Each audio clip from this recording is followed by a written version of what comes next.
Hey guys, কি খবৰ? বিশেষ কাম এটা কাৰণে মই আহিলোঁ, বাট ইমান গৰম দিছে, ঘামি গৈছোঁ পুৰা। আৰু কি কামৰ কাৰণে আহিছোঁ মই কৈ আছোঁ বাৰু, আপুনি ভিডিঅ'টো চাই থাকক সোনকালে চাই থাকক।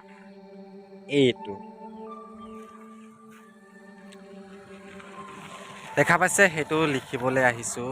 তাকে একদম ইমান গৰমতকে ভাগৰি মোৰ যন্ত্ৰ পাতি দেখিছে, পুৰা যন্ত্ৰ পাতি লৈ পুৰা লিখি আছোঁ একদম।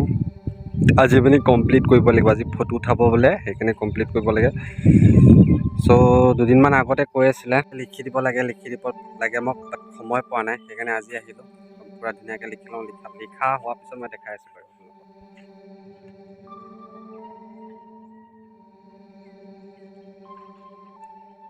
সেই গাইছ, লিখি কৰি আহিলোঁ অলপ শুলোৱে মানে। এতিয়া সময় হৈছে 3:30 বাজিছে। ফোন এটা আহিল ঘপককৈ, ক'লে পাৰ্চেল আহিছে দাদা আপোনাৰ, এনেকৈ ক'লে। সেইকাৰণে এতিয়া পাৰ্চেল এটা অৰ্ডাৰ দিছিলোঁ, পাৰ্চেলটো আনিব যাওঁ। আৰু কি পাৰ্চেল সেইটো বাৰু দেখাই আছোঁ বাৰু।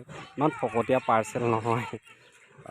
মই এতিয়া পাৰ্চেলটো আনিব যাওঁ, আৰু ফাইনেলি পাৰ্চেলটো আহি পালেহি। সেইটো এতিয়া আনবক্সিং কৰিম, চাই থাকক কি আনিছোঁ বাৰু। এইটো ফটোৱা পাৰ্চেল দেই, কিন্তু বহুত ফটোৱা। আৰু পাৰ্চেলটো এইটোৱে, আৰু ধৰিব পাৰিছেনে? ধৰিব নিশ্চয় পৰা নাই চাগে।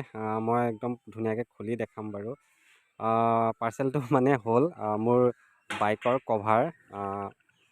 কম দামত পাইছোঁ, সেইকাৰণে অৰ্ডাৰ দিলোঁ। কিন্তু কাপোৰটো ইমান ফটোৱা কাপোৰ আহিছে একদম।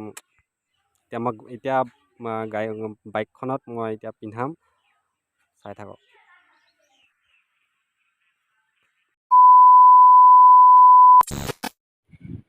এই কি কৈ আছ?